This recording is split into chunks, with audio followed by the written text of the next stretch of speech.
Good evening, everyone. My name is David Freese. I'm the mayor of Tonganoxie. Ms. Huntington, would you read the roll and note that I am present, please? Yes, Mayor. Mr. Partridge? Here. Ms. McCutcheon? Here. Mr. Donnelly? Here. Mr. Dale? Here. And Ms. Stevens is absent. Thank you. We will open this regular meeting of the November 21st City Council meeting at this moment. Would you please join us in the Pledge of Allegiance? I pledge allegiance To the flag of the United States of America and to the republic for which it stands, one nation, under God, indivisible, with liberty and justice for all. Thank you. Item 2 on our agenda is the approval of minutes from the regular meeting dated November 7th, 2022. Are there any questions, concerns, or conversation about the minutes? Seeing none, I would accept a motion to approve. I'll motion to approve. Thank you, Ms. McCutcheon. Is there a second? Second. Thank you, Mr. Dale. All in favor, say aye. Aye. All opposed? Motion passes unanimously. Item 3, the consent agenda, where we review the bill payments from the previous period. Are there any conversation, concerns, or questions about the bill payments? Seeing none, I would accept a motion. A motion? Motion to approve is presented. Thank you, Mr. Donnelly. Is there a second? I'll second. Thank you, Ms. McCutcheon. All in favor, say aye. Aye. All opposed? Passes unanimously. Mr. Porter, did anyone sign up to speak during the open period today? No signups, Mayor. Thank you. Under old business, we have the presentation of recognition of former Mayor Pro Tem Rocky Hempel and an update on community donations made in his memory. Much of the family is here tonight. I think we'll start with Chief Lawson to talk about how the memorial money was used by the police, and then we'll talk with Chief Zimbelman. Well, thank you, council, for letting me speak.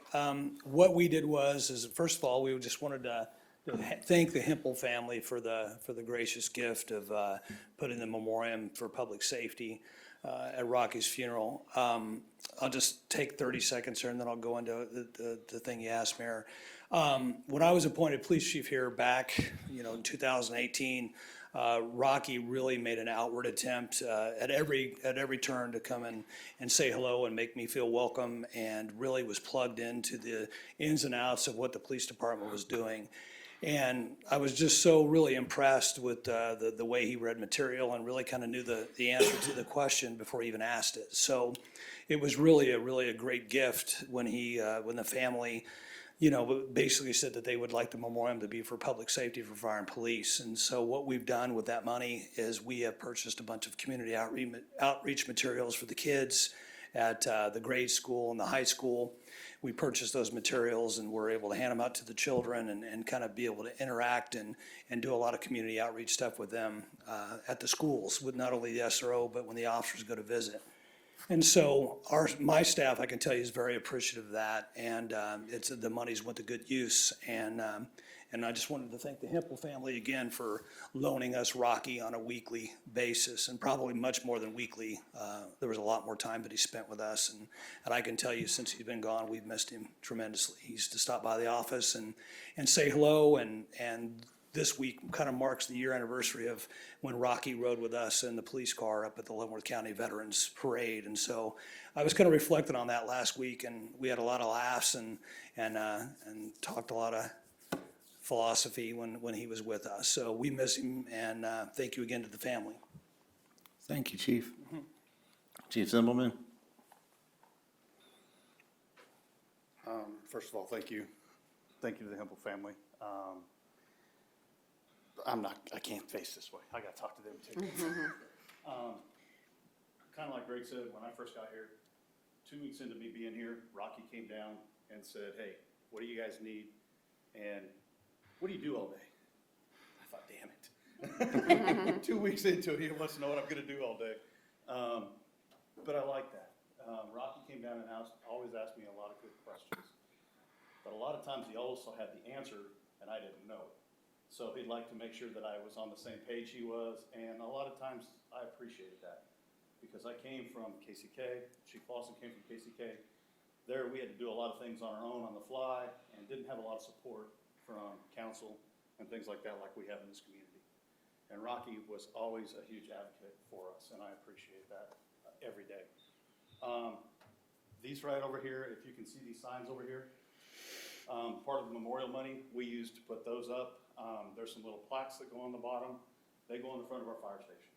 And we want people to know every single day what Rocky meant to public safety. And we're hanging those on the fire station. They're made of metal.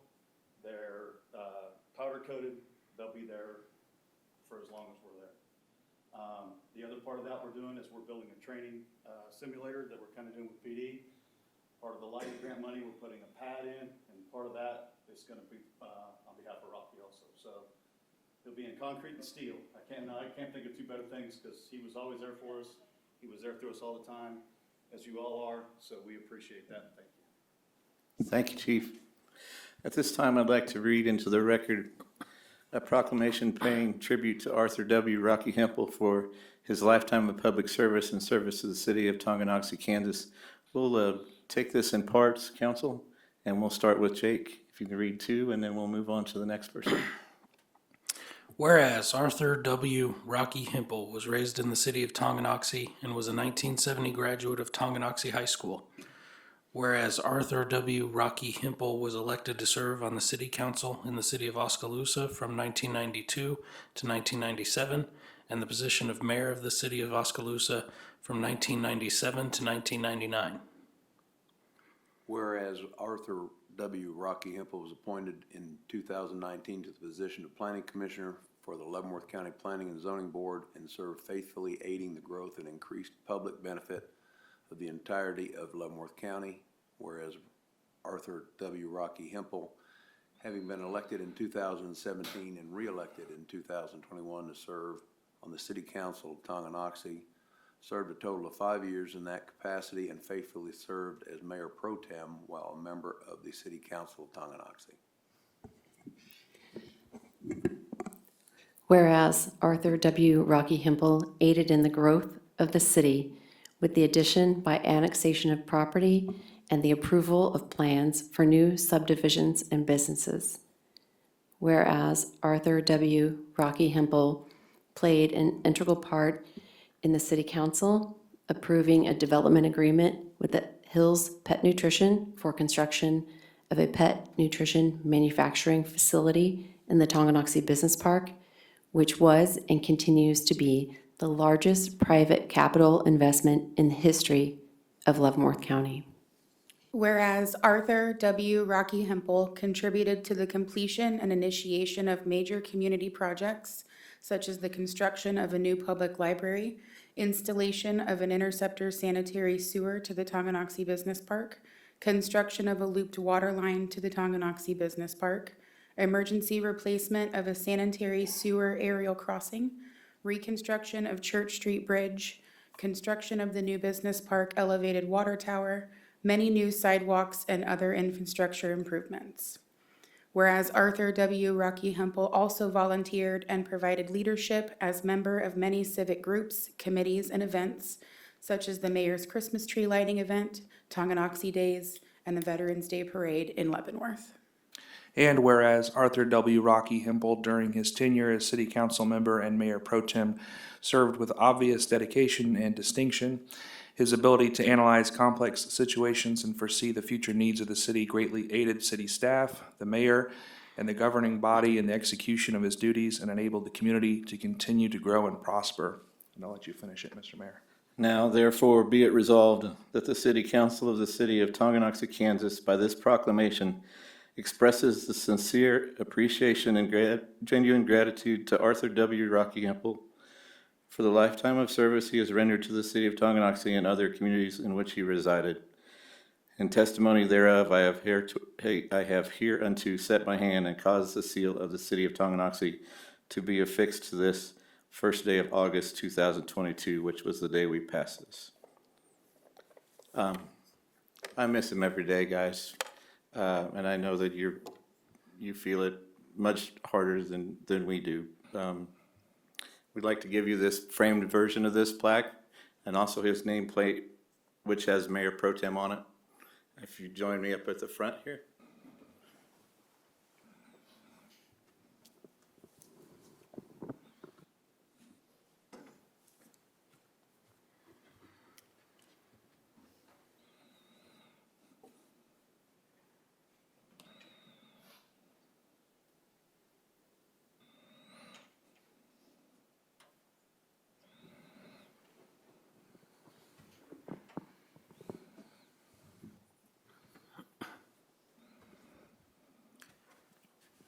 Council, do you have anything to add at this point? Thanks for sharing Rocky with us. We do appreciate it. And I sure, appreciated all the history. A lot of times we forget history. And Rocky knew a lot of history of Tonganoxie and never forgot it. And that was really important to somebody. I've only been here for 30 years, so I'm a new guy. And Rocky was able to help me along with the old history of Tonganoxie. So thank you for sharing him.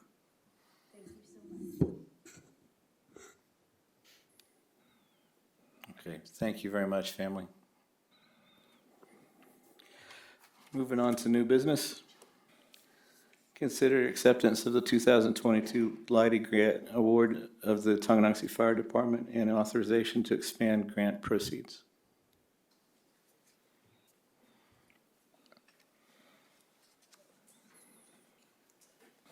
Council, my name is Dustin Barker. I'm here with, on behalf of First State Bank and Trust as the trustee of the Pete and Margaret Leidy Trust. And it is our privilege and honor today to grant the Tonganoxie Fire Department our largest grant this year of $10,068 for a forcible entry prop door. And I'll let Chief explain what that does and why it's important. This project is part of the undertaking that we've been doing, trying to build the training facility down there with what we can, mostly through grant money and through public donations, such as Rockies and a lot of the Leidy grant. This door is a forcible entry door. It's so we can make access. We bought the additional to it, so Chief Lawson and PD can also use it. It's a tool that we can all use in public safety. It'll be part of our Connex down there that we have the search and rescue Connex in, so. That's basically what it is, and it should be functional in about 90 days, so stop on by. All right, congratulations. Thank you very much.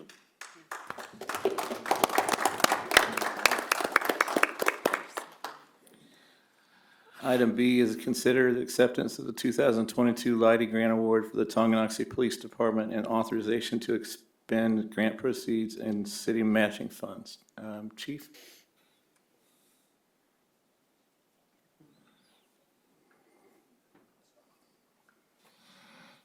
Well, thank you to First State Bank and the Lottie Grant. We also were granted the grant. Go ahead, sir. Pardon me. Thank you for coming, Hempel family. Thank you. kindness that you have shown our family. It is very much appreciated. Thank you. Thank you.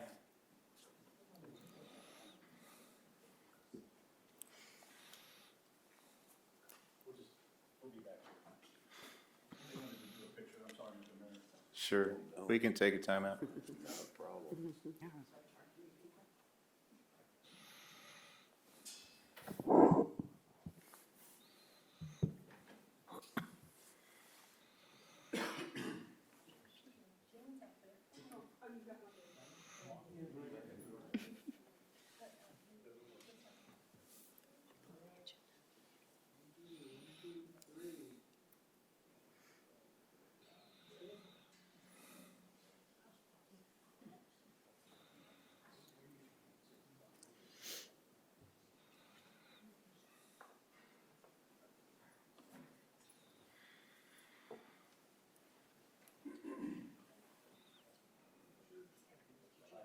Thank you.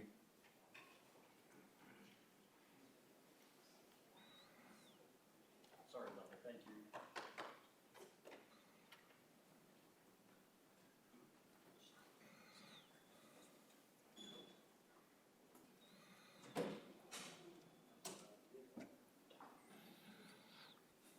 My apologies, Chief. Please No, continue. I wasn't looking behind me. Thank you, Mr. Mayor. the police department was fortunate enough to get the Leidy grant this year also, for a piece of hardware called the Tonganoxie mobile testing system. Essentially what the basis of the grant request was for was to minimize impaired driving in the city. Many times, we have situations where we need to test an individual for narcotics, unfortunately, and there's a new hardware out on the market, excuse me. And this is what we requested. We were awarded approximately $3,000, and we're gonna pay $2,300, the remainder, in order to institute that mechanism, and we're gonna be able to share it with all the Leavenworth County agencies, whether it be the Sheriff's Department, Lansing, Baser, the city of Leavenworth. What that does is that those agencies will be able to call us up if they have some kind of impaired driver that we need to test for narcotics. And it's a pretty innovative machine.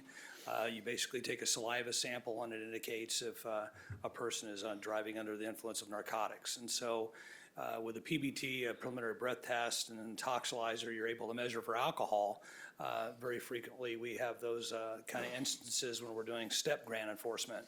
And this is going to be something kind of innovative that will enable us to kind of maybe veer down some of that behavior and be able to help us countywide, because we're going to be able to share that instrument upon request.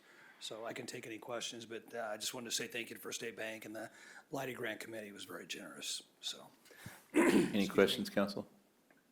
No. Okay, Congratulations, Chief. thank you so very much. Need a motion to approve the expenditures? Okay, Yeah. thank you. I'd accept a motion for the fire department. I will make a motion to accept the 2022 Leidy Grant Funding Award and authorize the city to utilize the entirety of the grant receipts in an amount not to exceed $10,068 for purchase of a regional rescue training forcible entry prop and accessories from Forcible Entry, Inc. Thank you, Mr. Dale. Is there a second? Thank you, Mr. Donnelly. All in favor, say aye. Aye. All opposed?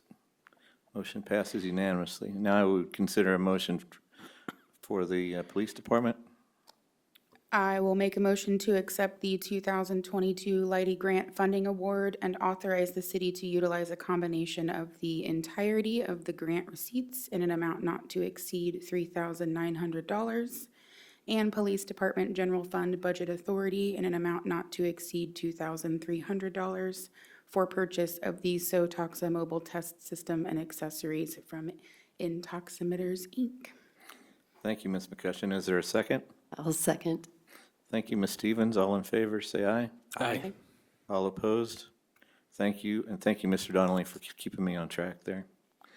Item C, update on multi-phase city wastewater treatment plant improvements for project phase 1. Mr. Brockovich. Thanks, Mayor.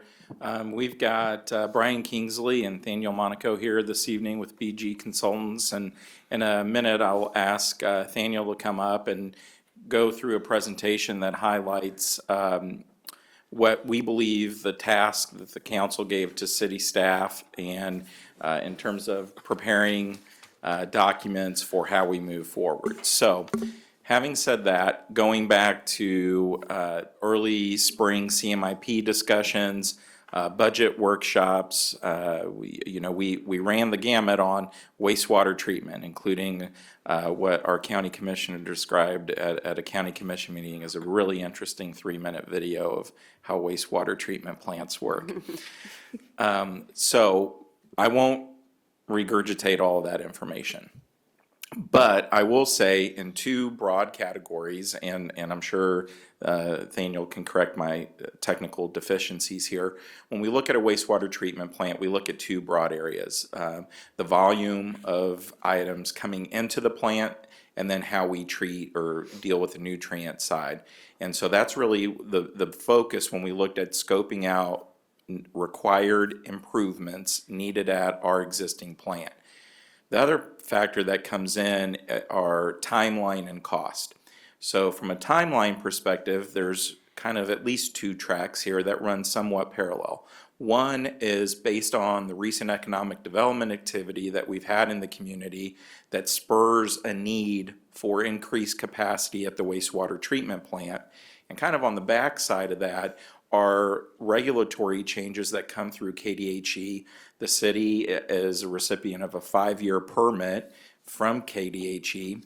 They're aware that we're developing or designing an expansion in our plant, but they're not quite ready to tell us what all the changes from a regulatory compliance situation may be. So if you look at that as a timeline, we know we have some immediate needs that are going to hit in 2023 and 2024 that are related to the development activity. We know we have additional development activity that could spur additional expansion efforts kind of in 2026 through 2028, which kind of puts us back into the similar timeline for those KDHE permits. From a cost perspective, earlier this year we went after the base grant through the Department of Commerce. And unfortunately, that 73 some million dollars that was issued went to help more impoverished communities like Johnson County, Kansas. That was a major recipient of those funds. And so what we did do with the help of Thaniel was pursue KDHE has a program in the Water Pollution Control Funds, revolving loan fund, where you can take a loan. So now the base grant was a grant, but this is a loan. But the loan program is set up to be 60% of the going interest rates. And so it does provide a unique advantage. So we did go ahead and apply for that and are approved for up to $5 million in funding. We also, at the city, have some remaining ARPA funds, or American Rescue Plan Act funds, and that is about $765,000. So what we're bringing to you tonight is a focus on how do we address immediate needs that are related to development activity, that also keep us in compliance with KDHE, that make the best use of a $5 million subprime loan from KDHE, which will come back to you next month to talk about the next steps we may have to take if you're in agreement with this just for discussion item tonight, and coupled with our ARPA funds, of how we can address those immediate needs, maybe purchase some equipment that could be part of a secondary expansion but makes sense to purchase now while we have this access to this loan at a better interest rate than we're going to get, and how those all factor in to get us into the ideal position through 2024, and then we have an ability to evaluate what might be coming down the pipe and exactly what that second half of the expansion looks like, and not have to kind of throw darts at what we think might happen 4 or 5 years or even further down the road. So that, I just want to take a second there to reset the table. And with that, I will, unless you have questions for me, I'll ask Daniel to come up. There's a memo that outlines everything that was in the packet tonight that Daniel prepared. But what we wanted to kind of focus on this evening was using aerial shots of the wastewater treatment facility to show where these equipment expenditures, 6 projects identified in phase 1, those 3 additional items that could be part of phase 1, and then what's going to happen with phase 2. So not seeing any questions, I'll turn it over to Daniel. Thank you, George. Appreciate the opportunity to be in front of you this evening again. George did a phenomenal job and took my 5-minute introduction away from me. No, I'm just kidding. As George said, we've worked at looking at the feasibility of improvements out at the wastewater treatment plant. Some of this will be repetitive, but we're kind of getting to the point of now of understanding, okay, we're ready to take the next step. What are those steps? So kind of going through this evening, the layout that you see, and I believe you have some copies in front of you. That's the existing plant at this time. In the upper center area is the influent pump station.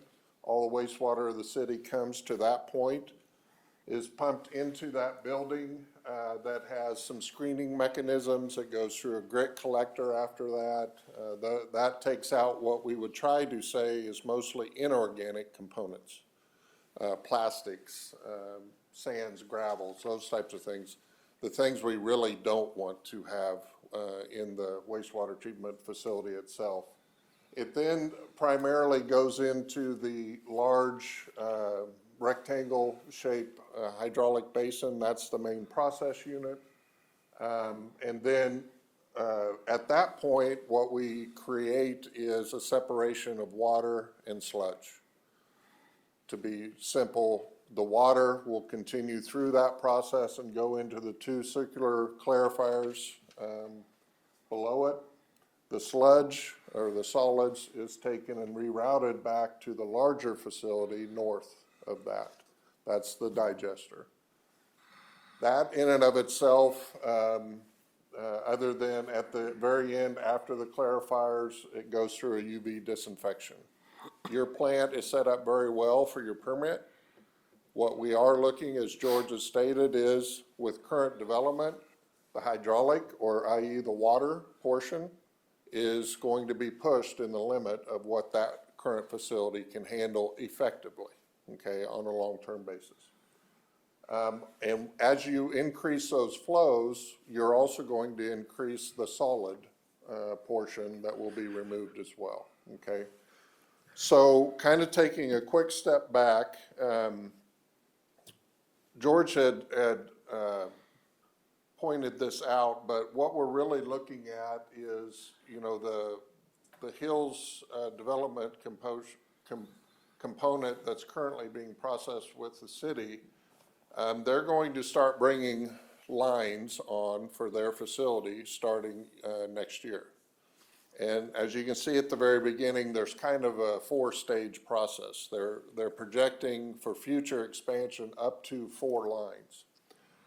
And if you kind of break them out, they're about 120,000 gallons per day is the projected wastewater production from each of those lines. So when we get to phase 1B, which will be towards the end, fall to winter of 23, that's going to be an additional almost 250,000 gallons a day that will be coming into the plant. And that's going to put us right up next to the hydraulic capacity of your current facility. And as George mentioned, in 26, and these projections are from current discussions with them, but in 26, they'll be bringing on the 3rd line, and in 28, the projection of the 4th line.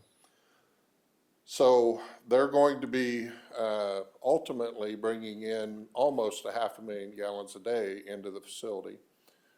Your current total capacity, permitted capacity, is 750,000 gallons per day. And so you can see this will be a major portion of that.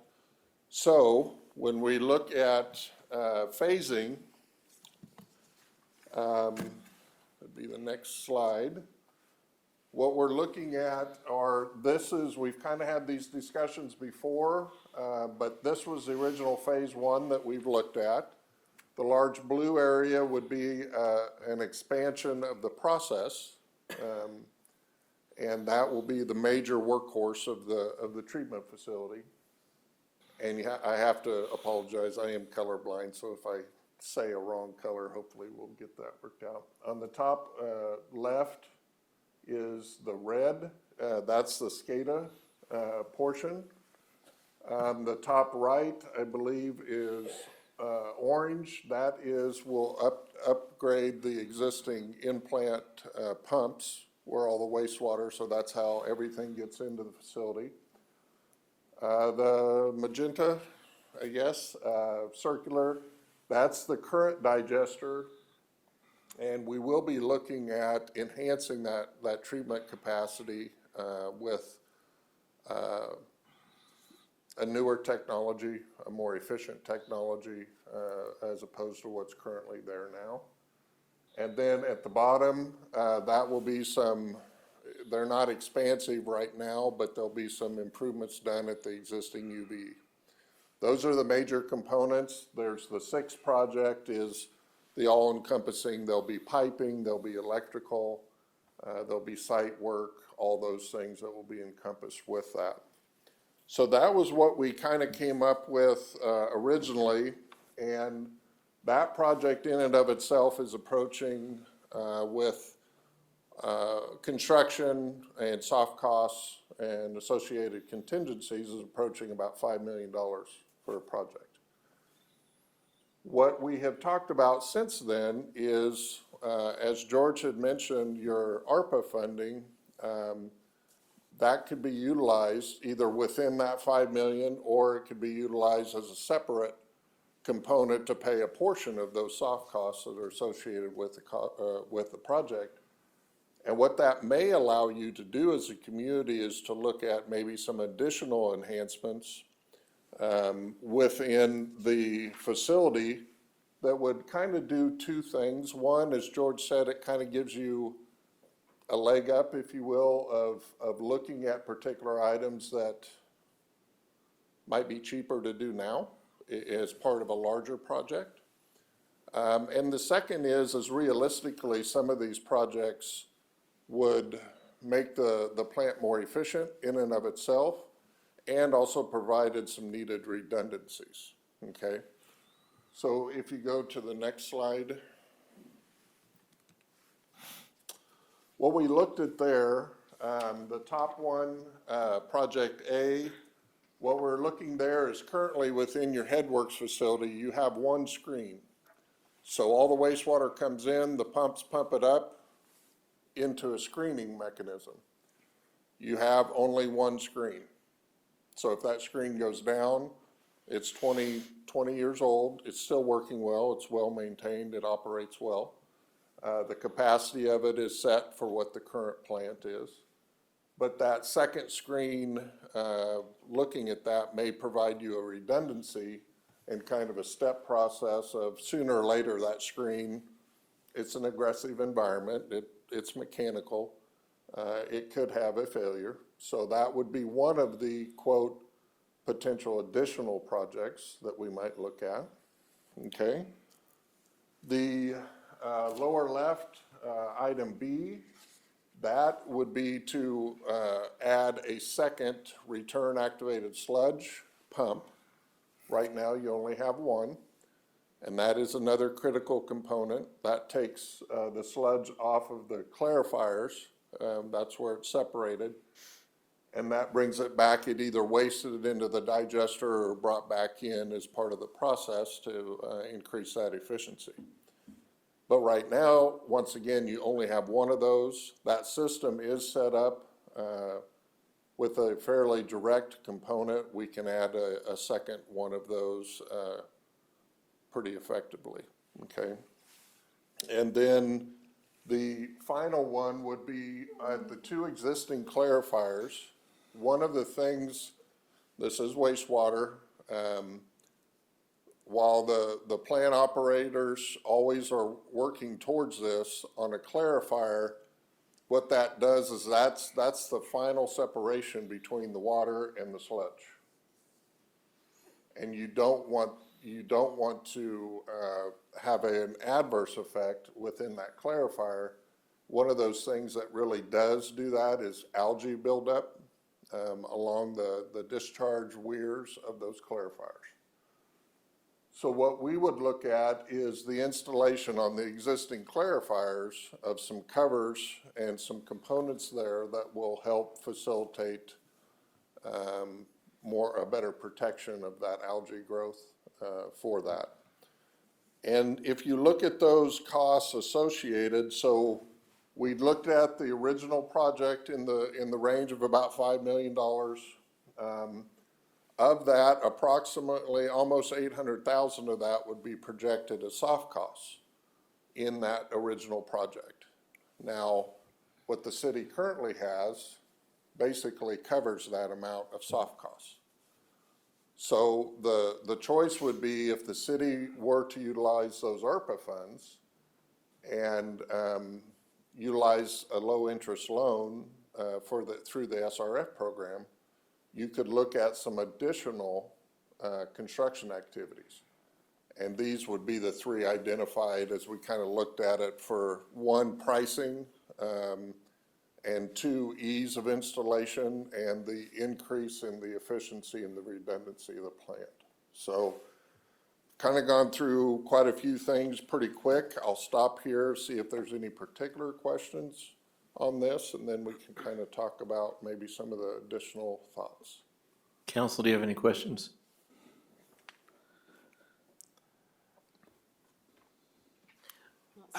I have some questions about the overall costs. Yes. Would that be better suited for the next round of the discussion?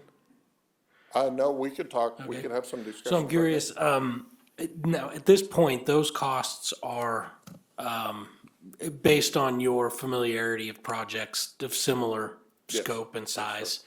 How much has inflation affected those costs, or do your projections include some inflation? Have you seen prices rising?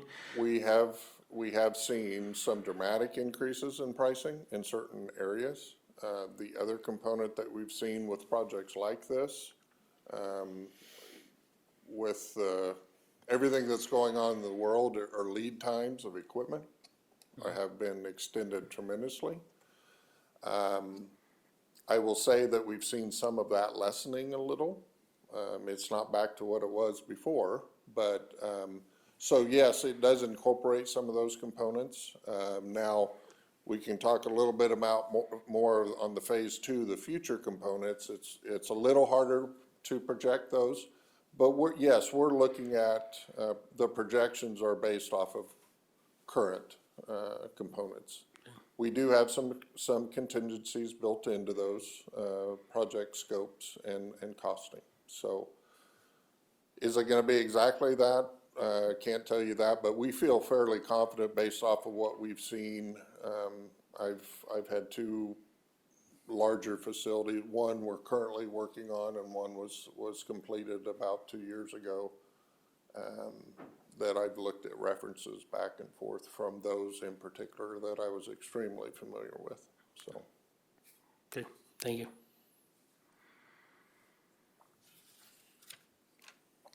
Just go Okay. on to the next part. All right. So, I guess, and we'll go to the next slide. This is the, what we would say is the remaining phase two portions of what the overall project is. This particular, the phase two portions have some flexibility, if you will, in when they may be incorporated. You know, we talked about the 26 and the 28 timeframes, but for the main hydraulic component, we'll already have that fixed with the phase one, okay?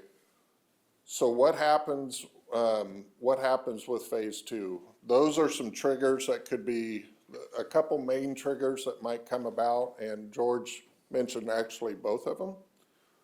One is regulatory. EPA, in their wisdom, I say that somewhat loosely maybe, but they are always coming up with new regulations. And one thing that, you know, you can always plan on is EPA is going to come up with something. You know, whether that would have a direct impact with the city, we don't foresee those other than the nutrient removal requirements. And your current facility is already suited for that, and the new design would incorporate that as well to help address those. The other may be what the actual constituents that we receive from the development include. Right now, we have a discharge permit with the facility that identifies limits for their facility on what they can send to the city. They're normal, they're similar to what you would expect from residential. If they come in at that level, it's gonna be fine. But as everything else builds up, as other expansion, other development within the community, whether it's industrial, commercial, residential, as those flow rates come up, they would carry more stuff with them. We'd have to treat it more. So those triggers could be regulatory or additional development within the community. So we'll have some time frame to, one, get this first phase in operation, see how it works, And then also have an opportunity to see what the major drivers are from the industry, from the residential, from the commercial activities, and make sure that we can then forecast what additional and when these additional projects could come into place. That project, they're pretty substantial in size. The blue, the top one, would be looking at new grit and a grit classifier. Once again, 20-plus-year-old equipment. It's worked well, but it would be a forecast of replacing that within the next, 5 to 10 years, probably. The second one being a second digester, and that will be something that likely will come about as flows, as constituents that are brought to the plant increase over time. Once again, I talked about a couple things of redundancy. You have one digester for that whole plant. If that's not available, and in the nutrient removal scenario, which will be part of future permits, you'll need to have that flexibility of 2 digesters. There's no doubt about that. The bottom one would be a third clarifier. As the flows continue to increase, you will need that third one online, so that you can have, once again, flexibility and redundancy for that. And the other one is, it's not really associated right now with any particular place, but that is a potential chemical feed system, and that most definitely is a regulatory condition. Right now, as plants, and this has been happening for the last, I would say, at least 15 years, as plants, when you have major improvements or new plants are developed, because of future potential for regulation, we don't necessarily have to install that right away, but part of the design that we would do on the phase 1 would have to look at, okay, how could we incorporate the chemical feed systems that might be associated. And so those particular projects right now are in a range of $3 to $4 million for that. So if you look at the original phase 1, we were about $5 million total. You look at the additional portions, would be about another $800,000 to $1 million for those additionals. So now we're a total of 6, and we're probably in the 3 to 4 with those future needs. So we are approaching that total of $10 million as we come about things. And unfortunately, I know that's a large number, but it's going to allow the city to succeed and expand effectively and efficiently, both on a hydraulic and a regulatory condition for the city and what may come in the future. So those are kind of the things, I guess, were there. As George had mentioned, the SRF portion, which is available to the city. Right now, we are on their intended use plan for an amount of $5 million. We're good to go. If that number goes down, that's fine. If it goes up, that's fine to a point. So kind of the next steps, and this will be part of a bigger discussion maybe next month, is to look at what would we want to do for that next step with the SRF and make application to that. Current rates are 2.23% on a 20-year. Those are affected every month, but the increase is not as direct as what we're seeing with the Fed going up with their rates seems like every couple of weeks, it seems. But, the nice thing with SRF, it's very flexible in its use for the community. You can utilize it for soft costs, i.e. design, construction services that BG would be working with you on. You can use it for construction, you can use it for equipment purchase or whatever the need may be as it's identified. And we'll have that in the application process as we go through with KDHE. So it's a funding mechanism that's regulated and provided by the regulatory agency. So there's a lot of advantage for that. The other component of that is if you, let's say you apply for $6 million worth of funding because you want to have the flexibility of keeping your ARPA funds for something else, okay? But later we decide, yes, we are going to use the ARPA funds and we really only need 5 million. That's all you'll ever borrow. It'll be amended at the end. You only pay interest. It's like a construction loan. You pay interest on the money that you draw when you draw it. So that is an advantage. Your major components of cost won't be associated until you get a contractor on board and they're buying equipment and building these facilities. So that gives you an opportunity to minimize the amount that you'd be borrowing on the front end, i.e. minimizing the total interest that you would see on that as it goes through. No pre-penalty payments or anything like that as you go through. You can refinance in the future if you need be, or pay it off early if the income would be associated with that would allow. All right, thank you very much. Okay.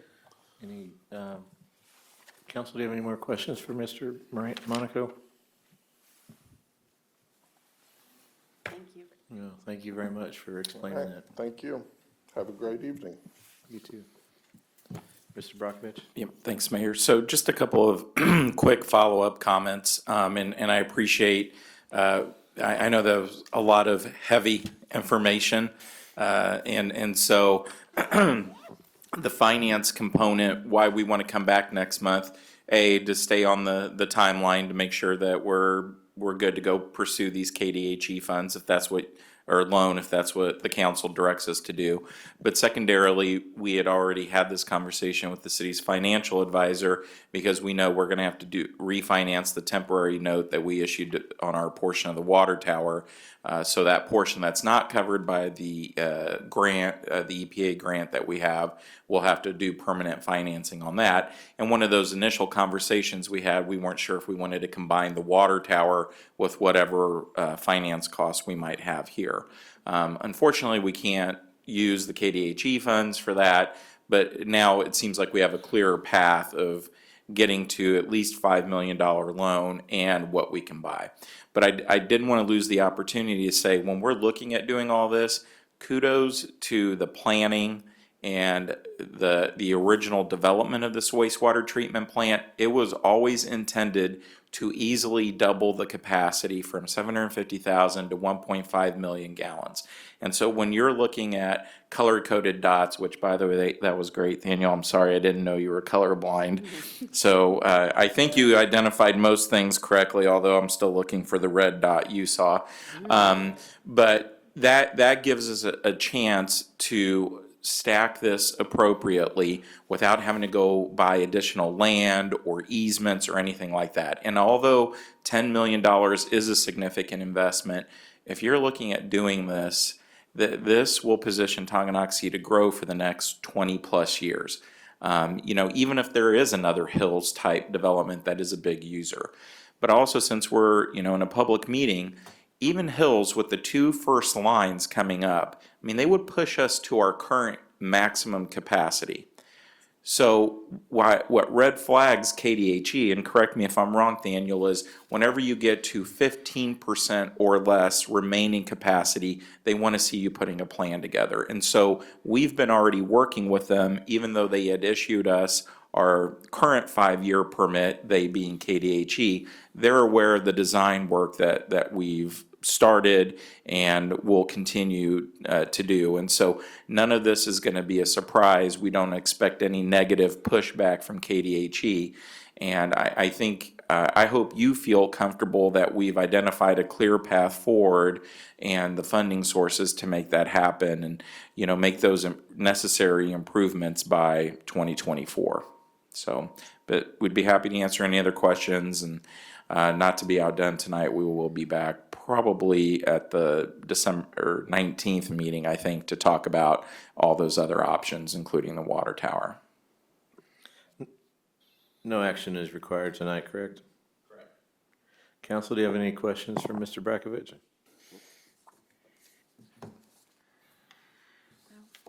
Okay. Thank you. Thank you all. Appreciate it. Item D, Resolution 11-2202, approving the 2022 meets and bounds of the city of Tonganoxie. Mr. Porter? Thank you, Mayor. I believe I may have the easiest item to present to you this evening. Those of you that have been on the city council in the past realize that this is an annual item that is required to be considered and approved each year by the city council, and it certifies the city's incorporated boundaries, the city limits in other parlance. The Register of Deeds and the county clerk both take this information once approved and apply it and file it in their systems. And so once it's considered and approved by you all, staff will take that information and share it with those offices and make sure it gets filed in timely fashion before the end of the year. We typically do this at the end of November, the beginning of December, as long as we're aware that any pending annexations are understood and factored in, and we don't currently have any in the process right now that we're aware of for the end of the year. So to make it even simpler, this year we did not have any annexations. Each of the last 2 years we've had one per year, pretty small parcels, but this year there were no changes to report. So it's a very similar meets and bounds to last year, exactly the same. But happy to take any questions you have. Council, do you have any questions? If not, I would entertain a motion. Sure. Mr. Mayor, I'd like to make a motion to approve Resolution 11-2202, approving the 2022 meets and bounds of the city of Tonganoxie as they stand. Thank you, Ms. Stevens.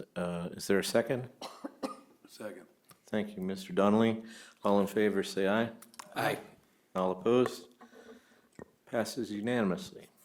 Moving on to our agendas for the evening, city manager agenda. Mr. Porter, I believe this one's yours. Thank you, Mayor. The October 2022 financial report is included at the dais and on the city's website with the agenda packet materials. We're completed through and finished up through the end of October of this year, which is 83% of the fiscal year with 17% to go, or 2 months. We have collected 95% of revenue estimates in all budgeted funds and spent about 73% of expenditure authority across all budgeted funds. So a good ratio to compare there for the point in the year in which we're at right now.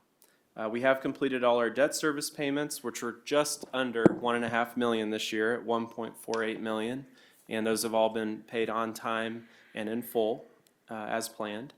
We also, as mentioned earlier tonight, maintain a little over $765,000 in ARPA funding that was actually just discussed 2 items ago. So I want to continue to point that out. We have completed our required reporting in April of this year, and we'll be ready to do the same reporting next April.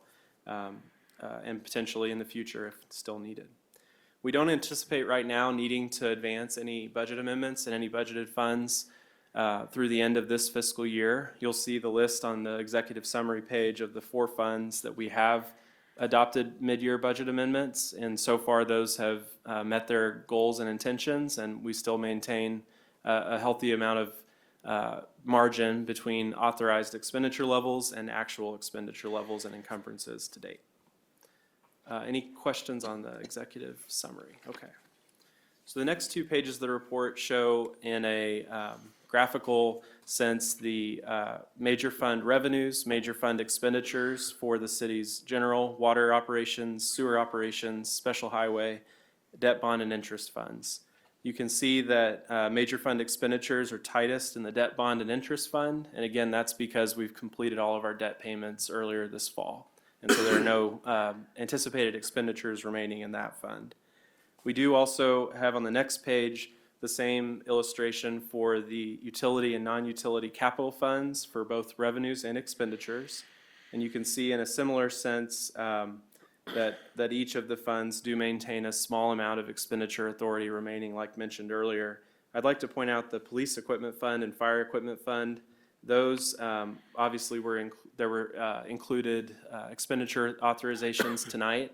Those can be done under budget authority though, and so those will get a little tighter margin, but there'll be plenty of room in each of those, and we've confirmed that with those expenditures amounts that we know of. Moving to the next page of the report, the major revenues detail view.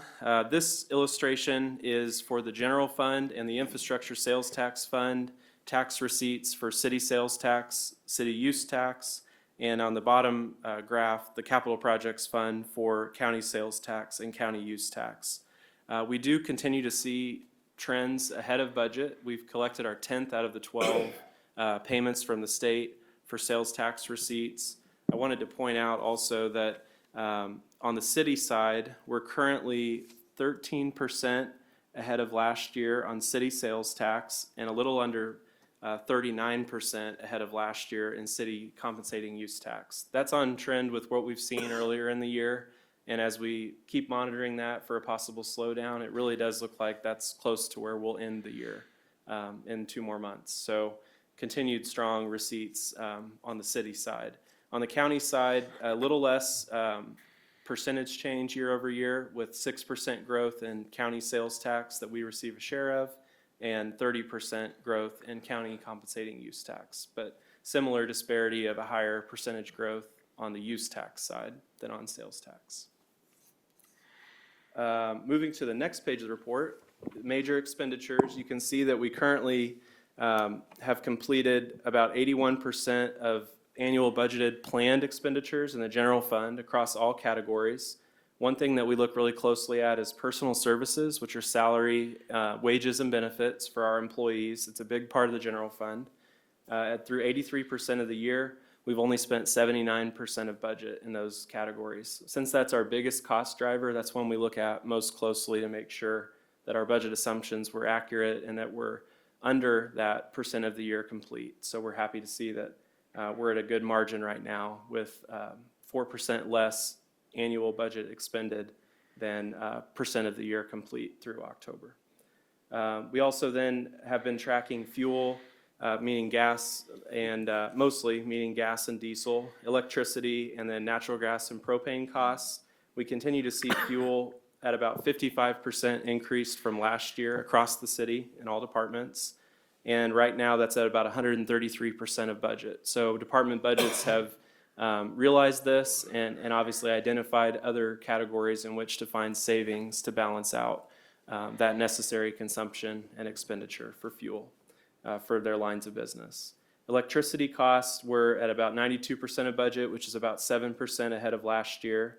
And natural gas and propane were at 109% of budget and about an 8% increase from last year. So all of these commodity costs have been accelerated compared to prior years, but this is also one reason that we give conservative estimates every year and build in some anticipation of potential increase in cost. So we're not over budget by a larger margin and having to find more savings in other budgeted programs and services.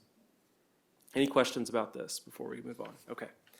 The Water Tower project is a major project tracker that we've added the last, I think 2 months or 1 month to the financial report. We have completed 3 pay apps, so 1 pay app since last month's report. We're currently standing at 34% of the project budget work completed through 3 pay apps, and we do maintain a small reserve from each payment of 5%, so you can see that we're only paid out through 32% of the project expenses. We haven't had any change orders encountered. As you probably know, if you've been out there, there's nothing above ground yet. It's all foundation work, which is crazy that it's a third of the cost of the project, but as the city engineer Brian Kingsley told me the other day, it's really important that you don't have a crooked water tower for a lot of reasons. And so they're doing a good job ensuring that it's built strong enough to handle 750,000 gallons of weight and keep it straight over a long time. Finally, the last 2 pages of the narrative of the report show current year budget initiatives, of which all are checked with the exception of a few that are well underway and have been discussed. And then finally, hopefully at the end of this month or early in December, we'll have the budget book for next year ready to share with you all and the community on the website and in printed fashion. Finally, the other reports included, just for your information, are fund balance report through the end of October, an expenditure budget remaining type of report, and happy to take any questions you have about any contents of the report this month. But Thank you, Mr. Porter. Council, do you have any questions? Thank you. Thank you very much, Mr. Porter. Thank you. Appreciate it. Item F, city attorney agenda. No items, Mayor. All right, thank you. Item G, the mayor pro tem agenda. Anything from you? No items tonight, Mr. Mayor. All right, thank you, Ms. Stevens. H, city council agenda. Does anybody have anything they want to bring up or address? Okay. And the mayor agenda, we will have a report on the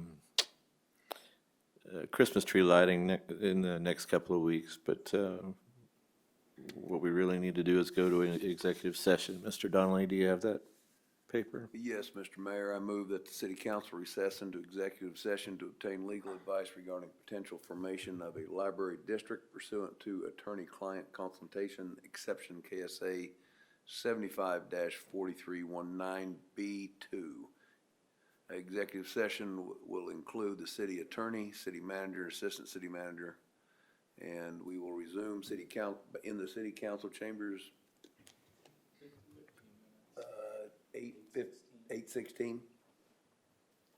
All right, it's been moved. Is there a second? Second. All in favor, say aye. Aye. All opposed?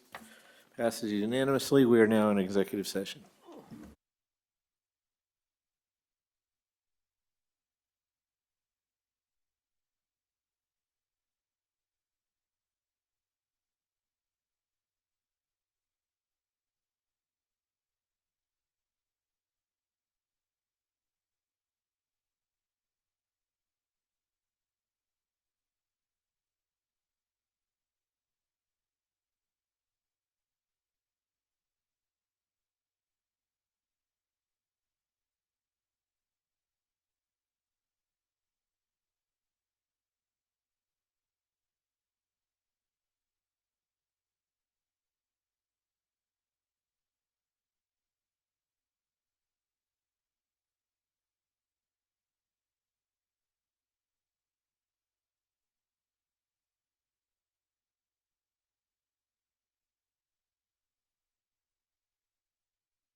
show that no binding action was taken in the executive session. I have no further items on my agenda, so I will cede the rest of my time to Mr. Dale.